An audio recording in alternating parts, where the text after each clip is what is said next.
We are back in living color, per se, on a podcast for Data Distilled. We're gonna talk about some fun stuff today. We're gonna shift the script here in terms of what's going on in the mission critical market to kind of highlight what data centers are doing in the bigger economic outlook of the world, but more importantly, how they are affecting more of the communities and how they're becoming a bigger, call it a nuisance, than they are being accepted. The not in my backyard situation has grown significantly in 26. It was probably rumbling, back in 25, but I think it's becoming a bigger situation. So today I've got several guests here. It's our largest podcast we have done so far, and I'm excited to have the conversation. I am not going to do the introductions, but I'm going to tell you who we do have here in terms of scope, and I'll let them kind of talk about themselves. But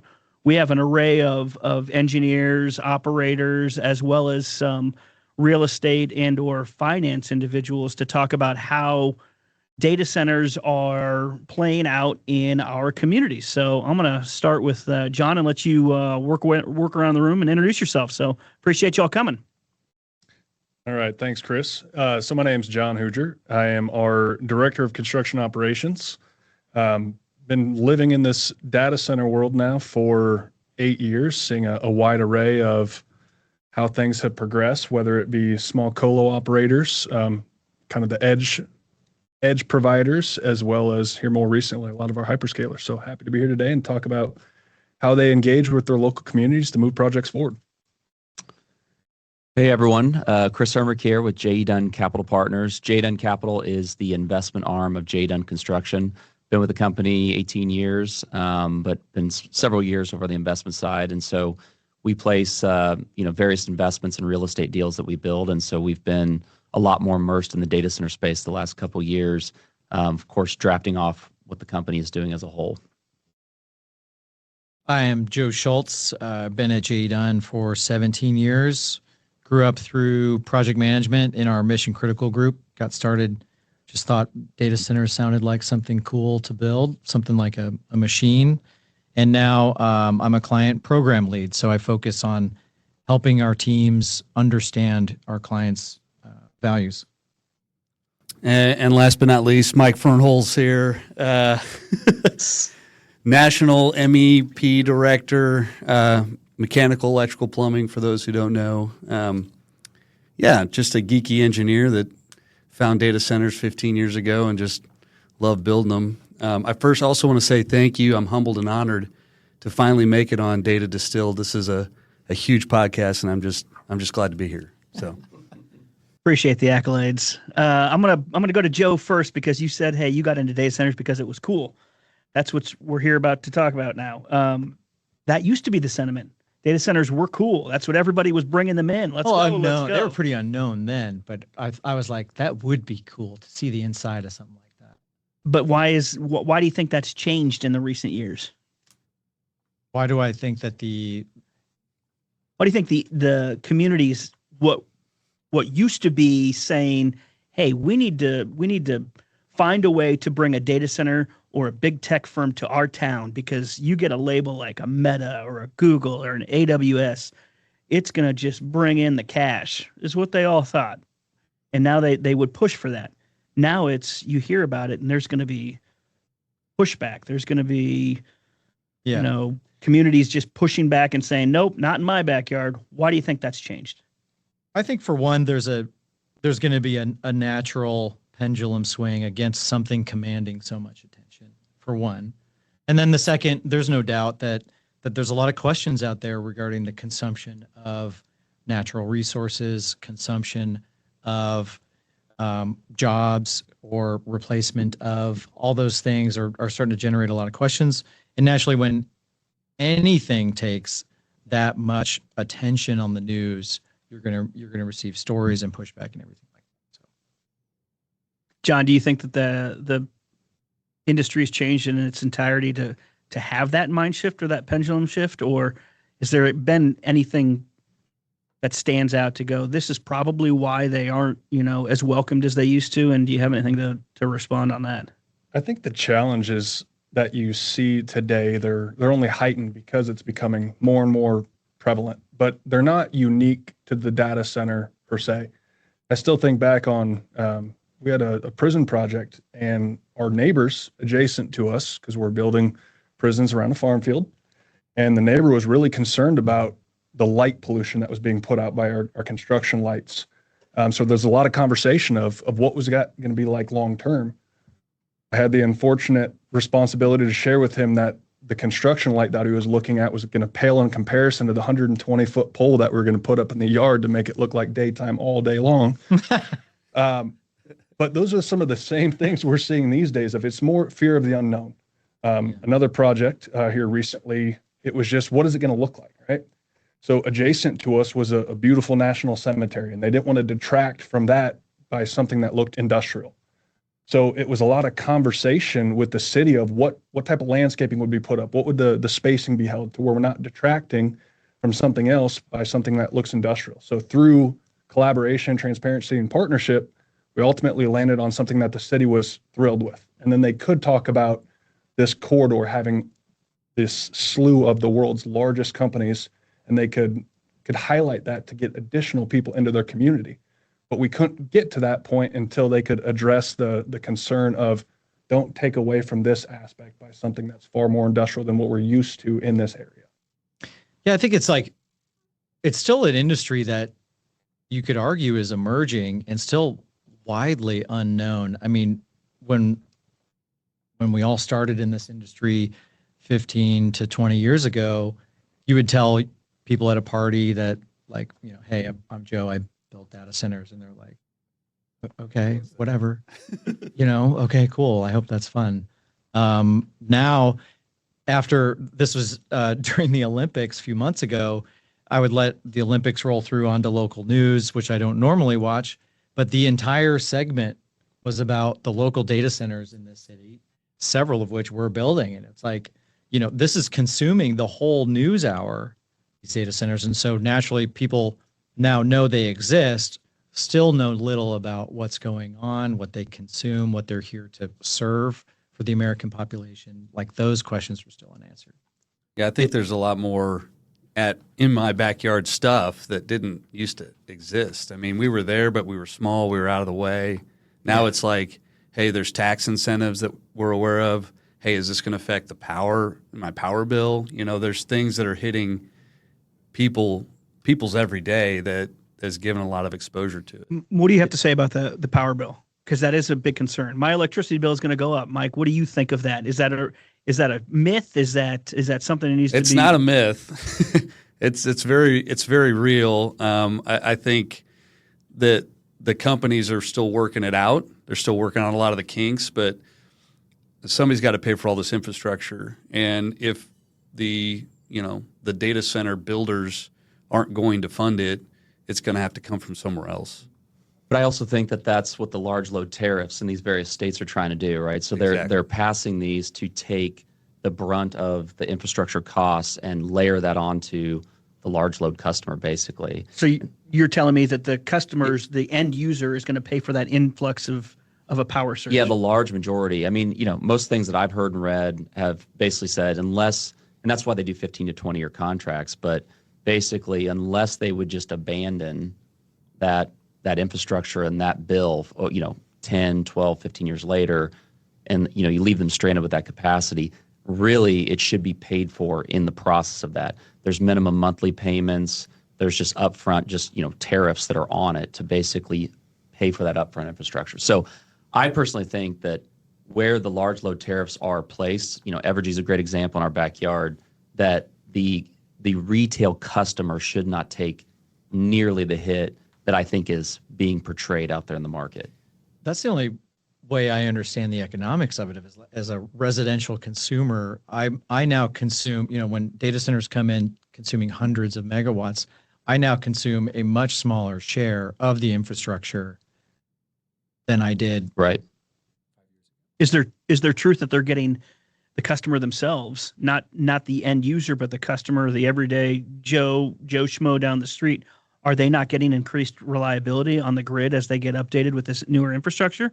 Are they getting a better grid system than they used to see? Is there a possibility for that? Let's look to the electrical engineer. That's why I'm looking at Mike for that. I mean, I would argue there are upgrades. There's newer equipment out there, so you can say that there's some better reliability through that.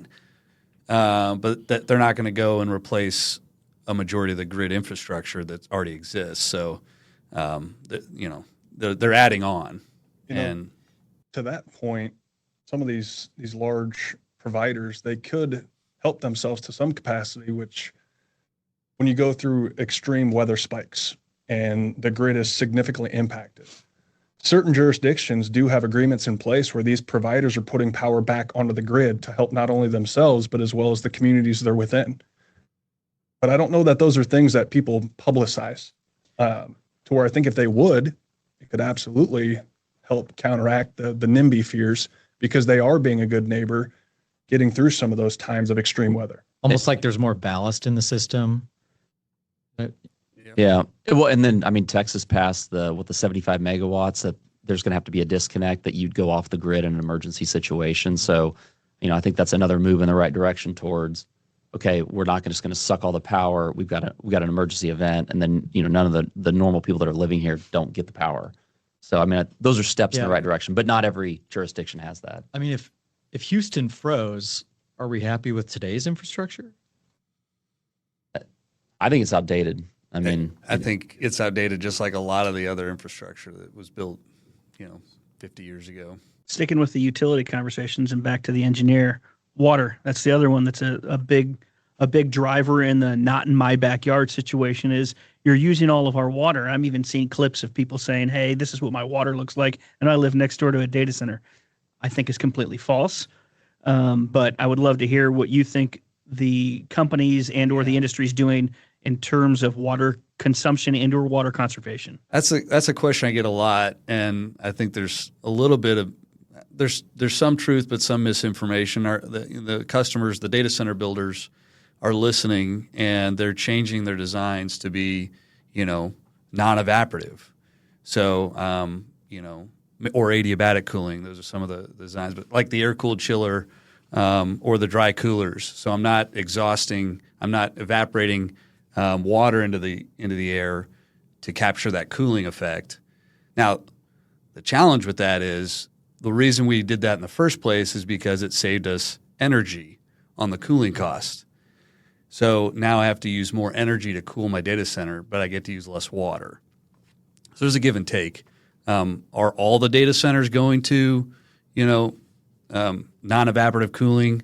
No, we're still seeing evaporative cooling data centers out there, but they're very strategic about where they can put those, and they're being open and aware of, public impact on that.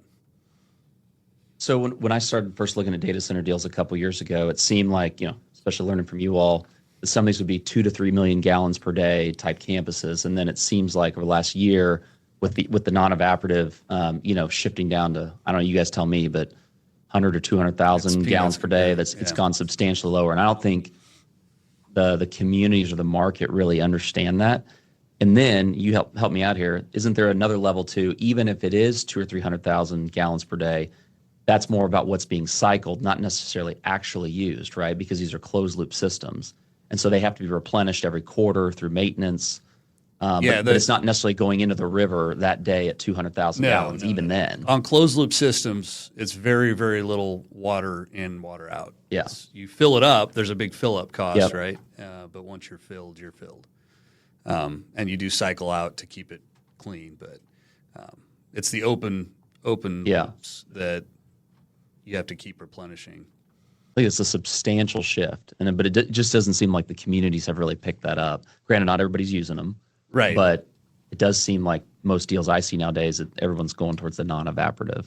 And I do like the adiabatic side too, not to get too technical, but if you could just use a little bit of water and you miss the coils and get a little bit of evaporative effect, it's a lot less water consumption, but it saves you that energy that we're also trying to get. So, all right, I'm going to shift gears here. As a construction company, we see a lot of benefits in the size and scale of these projects. And the long-term effect on careers, on projects, on personnel. They're they bring in a lot of support for job creation, meaning we start a project or a campus and there is a substantial amount of influx of personnel that are needed for multiple years, 5 to 10 years in a certain community. The community is seeing that as a negative in the grand scheme of things.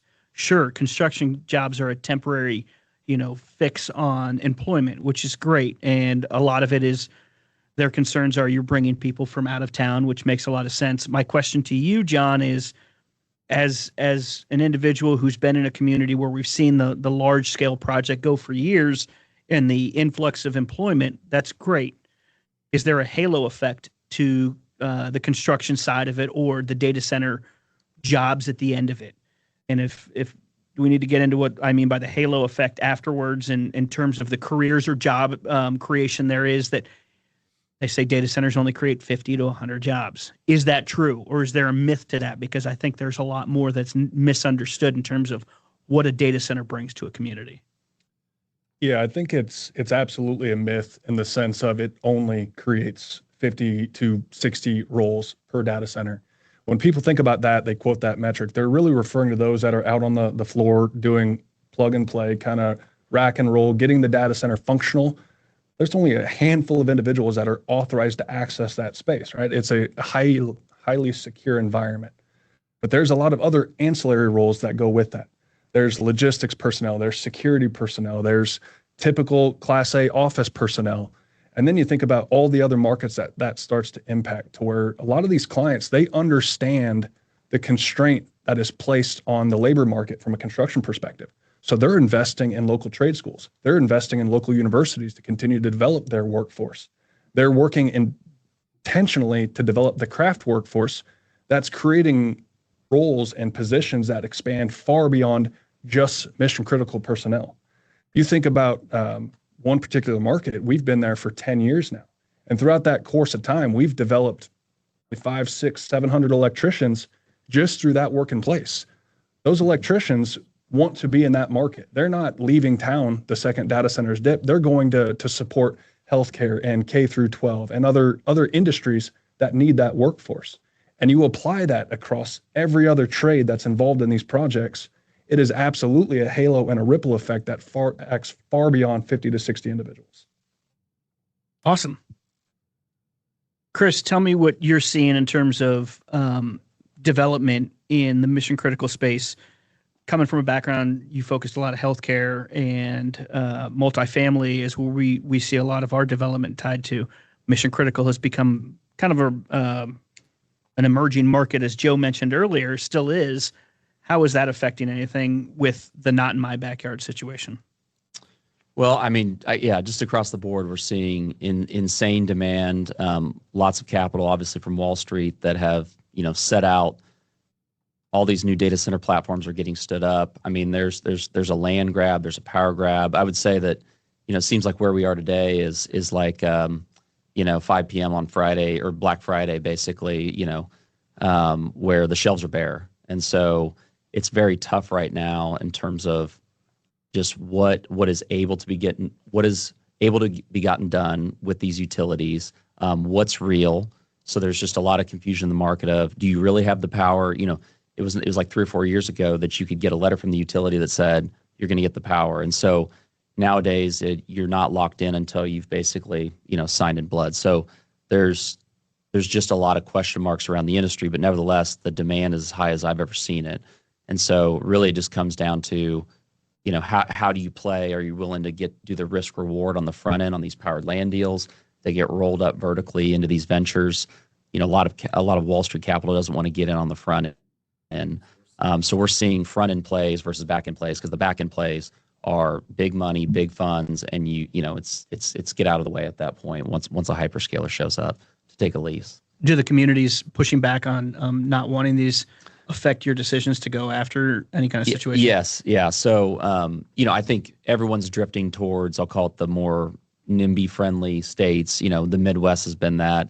But even Georgia, which was very friendly, they've kind of reversed some of their sales tax abatement incentives like that. So we're going to be very focused on, okay, do we think we can get this done in this county, this city, or wherever? And I think you're seeing the hyperscalers doing the same, where they're going and having early conversations with the county, making sure that people there will entertain it, and if not, they're gonna pull up and move on. So I do think that markets that are going to continue to say we're open for business are going to see a much bigger influx of data centers as we go forward, and that even some of the more traditional markets, including Virginia, that's going to start.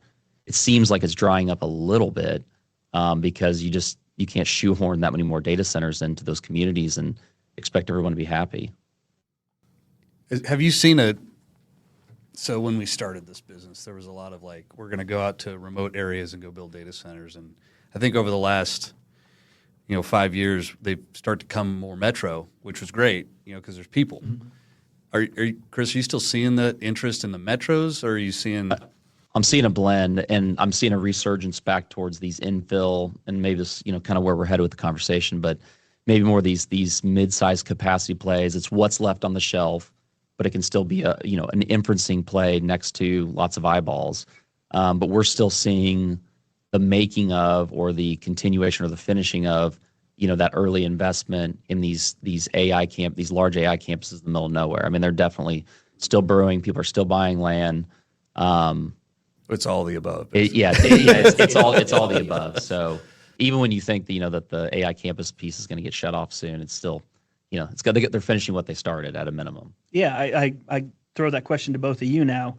The mega campus is something we're seeing, and we're right in the middle of because of the AI boom, the new gold rush per se, Joe, the mm-hmm. railroad revolution again.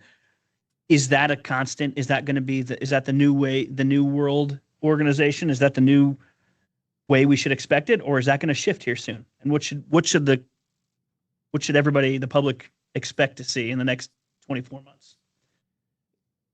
Such an interesting question. It's I think you've got needs of the technology blended with capabilities of the industry, and what plays into the barriers of capabilities of the industry is things like workforce, inland and power and all those things. But I think the industry is going to be met in this year and in the next couple years with some brutal truths with what the scale of remote work going on can handle. And that naturally is going to bring it back to metros, right? Much more available, bigger workforces, better resources to get things done. So that's going to provide a big challenge that maybe the technology doesn't have different needs, but its needs are to get compute power, and that's how it's going to get it. I think it'll be really interesting to see how the technology's needs do change. I mean, still what it takes to get compute done still gets more complex over time. And so to me, that says scale is going to still be important. Why would it go from rural, what we're seeing now, to these large mega campuses during this AI boom, back to more centralized or more urban or communities that are populated? Why would that be, Mike? I think it was kind of all the above again, but I chuckled when you said mega campus, because it's like, okay, what is mega anymore? I thought we knew what was big, and now it keeps getting bigger. It's like, well, this one's mega now. It's like, okay, this is the mega one. But I think it's, we always come at it, and Joe did a great job explaining from a construction standpoint too, of where we're approaching it, and trying to get people and trying to get products there. But I think what's driving it too is the technology just performs better when it's got this density. So it's really driving for that. So whether or not they're still going to keep focusing on a higher dense because of the technology performance versus the availability of construction assets and resources, I don't know.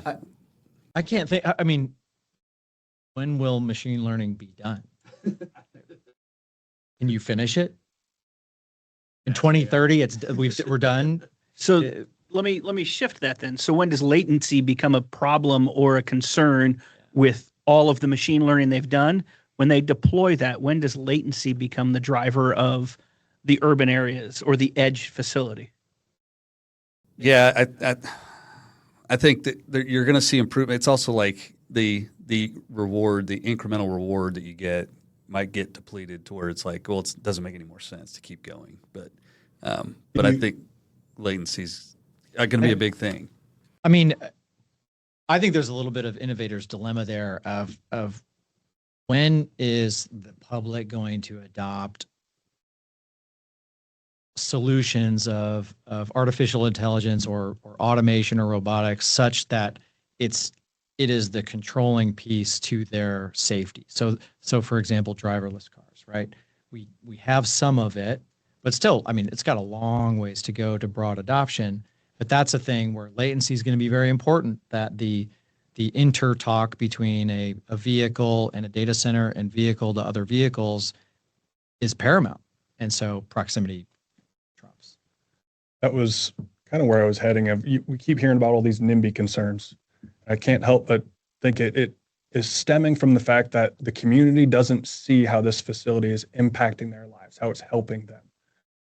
When they go and complain about the facilities coming up using one of the most recent social media platforms and further drive the need for data centers, there's a little bit of irony in that.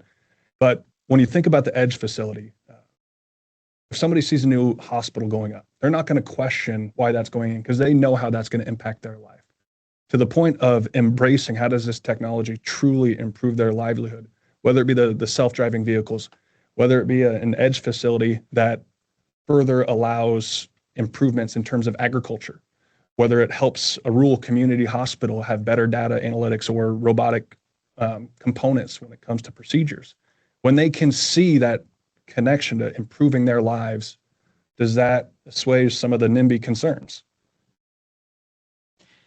I mean, the jobs piece is such an interesting topic too, because it's like if you hear from those that are very close to the development of AI and machine learning, that they get very concerned about like what this may or may not replace. Well, one thing they seem to be pretty agreeable on is it won't replace construction jobs.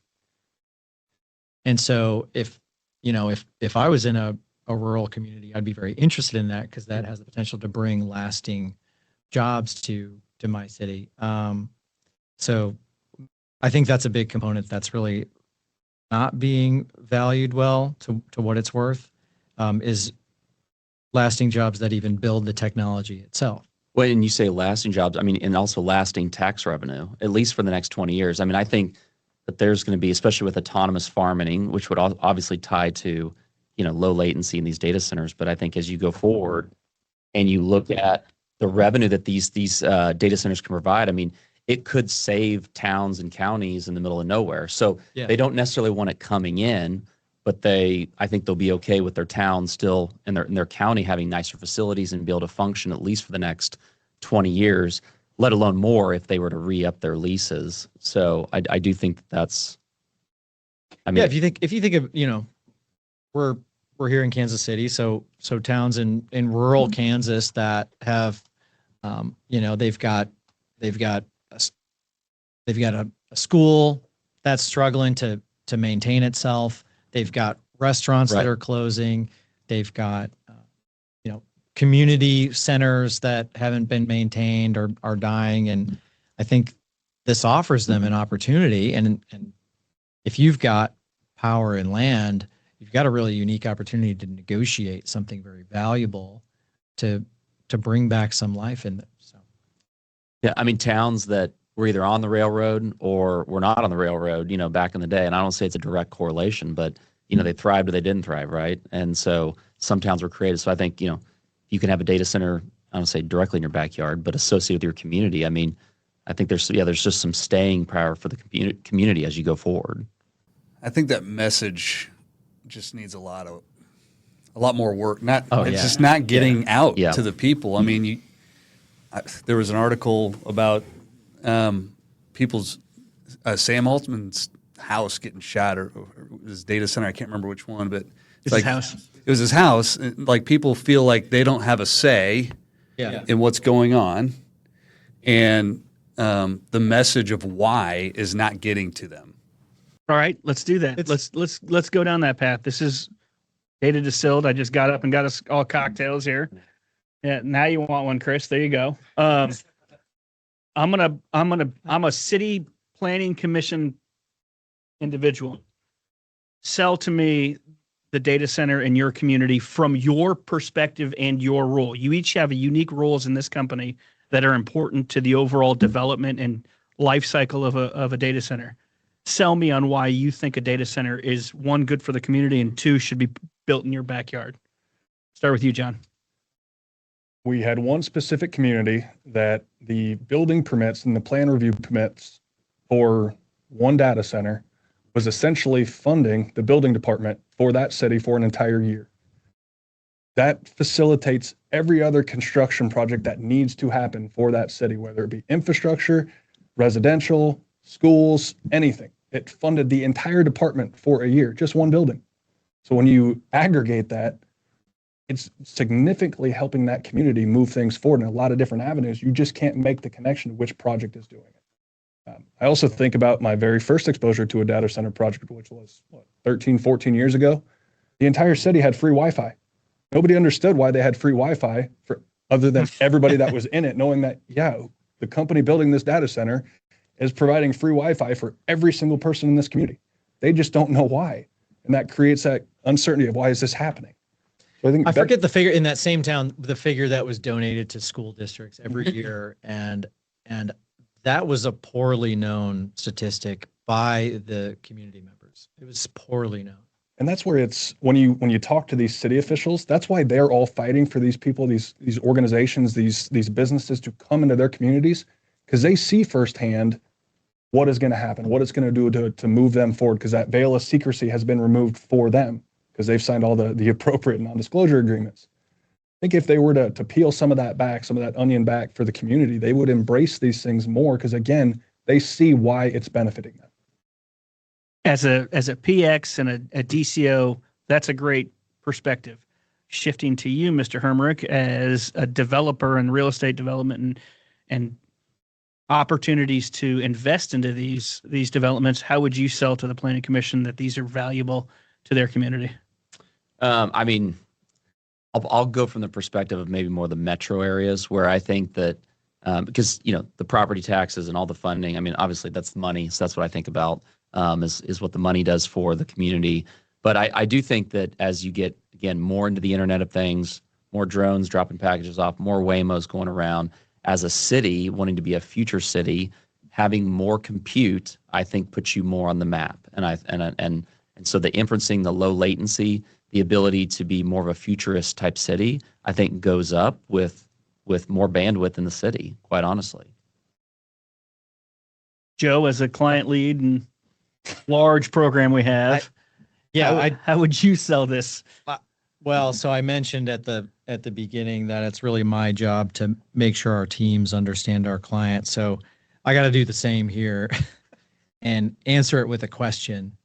Then what's so interesting is, when you negotiate in business, you're not negotiating with a company. You're negotiating with an individual at that company. You really got to understand what's important to them, what they need, as much as the companies, but you are negotiating with a person.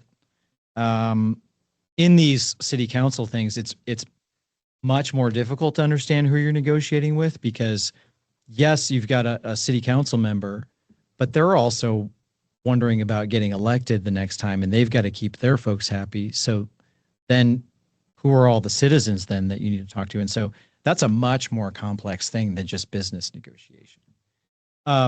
So back to where I was starting, though, my question would be, as a city council, what are you really struggling to get accomplished? And as a data center hyperscaler or data center provider, I would have to have an open mind to delivering that for them, whatever it is. That's a fair question, because they could come up with, I don't care about the data center. I need this in my community, and I need this to be improved. Yeah, and let's say they're worried about consumption of natural resources. If natural resources were very important to that city, there is definitely a way that a data center could be investing in their natural resources, investing in their parks, and actually being a value add. They just have to have an open mind to it. They have to do that. Great point, because I think that is a myth or a misunderstanding about these large companies can respond to those questions if they're known, rather than the immediate perception from the communities or the average citizen is they don't care about what I need or what I want or where I think the most important effect to our community is. If you do listen to those companies, they do respond in a positive manner, and we've witnessed that. So that's a great. So they have to go through that discovery, and that takes time. Yep. Yeah. Mike, last but not least again, how would you approach this situation? Well, I mean, I love data centers. Sold. So, There you go. I love the text around it. I love, I really love the technology with the AI and what it means, what it can mean for our country's growth. But locally, I like that all the improvements on the back end that come with it, that I think, from the tax revenues, from the increased infrastructure that you get, it's pretty cool to see. And I wouldn't mind it in my backyard as long as it's not too noisy. It's a good answer. All right, so a lot of great conversation. I want to wrap it up with a couple things. One, if there was one thing you wanted the listeners to leave with in terms of the positives or your thoughts on a myth that should be dispelled, what would that be? And two, what is your drink of choice? Since I just brought in some Busch Light and some Michelob Ultras, what would your drink of choice be if we actually had a full stocked bar right now? We'll start with you, Mike, and then we're going to go John last. But I was hoping. Yes. Okay. So first off, I mean, we already talked about the, non-evaporative cooling thing because I think that needs to be known. But the other thing I would say, and we kind of talked about this before you entered the room here, Teddy, early on, but I remember when did our first data center. I don't know if I could say who the vendor end user is, but in Santa Clara, and we bought 3 gens, 2.75 megawatt each, and they had requirements of 65 dBA at 23 feet. So they had to be quiet, and everybody is focused on noise. They think of the gens. So we're trying to make the gens right, trying to make the gens quiet. Couldn't get there. But when we're testing, we couldn't even test it because the tower that we installed was way louder than the gens. And so my comment was, gens are not, the myth is gens are not loud. Their cooling equipment can be loud, but it's not as bad as you think. And I think people are focused on the wrong thing when they think of noise. Drink of choice. Drink of choice, an old fashioned. I like to do an old fashioned with a rye. With a rye. Joe? It's going to be built. And so do you want to be a part of help shaping that? Or not? But it's going to be built by us or someone else. And so I think I find it very important to be a part of help shaping it to the right reasons. There's an industry of folks that think every day and night about making this good for humanity. But it's going to be built. So you better be a part of making it good for us rather than letting it someone else. So, yeah. Drink of choice? Yeah, I like it all for its own reasons. Mick Ultra's okay. Sorry, Michelob, but yeah. Negroni, have 1, have 2? Negroni's quite solid. Yeah, recommend 2. Definitely. Spoken like Joe, brevity at its best. Nice. Mr. Hermerick. I would say, we talked about it earlier, I would say the large load power related costs. So, or put differently, to the retail customer, that your bill shouldn't go up in any large way, maybe a little bit, and helping provide clarity around that. And the fact that, the large load tariffs that are getting put in place are to take the brunt of the load instead of, the average person in their house. So I think that's a huge thing that people need to understand, that their bills are not going to skyrocket overnight, or at least they shouldn't. Drink of choice, probably anything with tequila in it. I like a Paloma. I also like Repo on the rocks. So all good. Nice. Last but not least, Mr. Hoosier. So I've heard the gold rush. I've also heard that the AI race is this generation's space race to the moon, right? And there were a lot of people involved in the race to the moon that weren't astronauts, that played an integral role in actually accomplishing that. I see the AI race and the data center specifically being in tune with that. There are a lot of people involved in this process that don't realize that they're tied to something that's incredibly cool, that 20, 30 years from now, you're going to look back and say, I played a role in that. Whether it's labor, whether it's whatever it may be, they're a part of something historic that right now we're in it. So you can't see how incredibly cool it is. So my ask would be everybody just continue to embrace what it is. To Joe's point, it's going to be built. But you're contributing to something that will change the lives, both our lives, the lives of our kids, for the better. Just embrace it and we'll get through the NIMBY concerns together, but it's going to make this world a better place. Drink of choice. So I'm definitely between an old fashioned and an espresso martini. So we were out in Ohio a while back. That is a gap. And they did a spin. Like John needs caffeine. Yeah. They did a spin of an espresso martini with whiskey.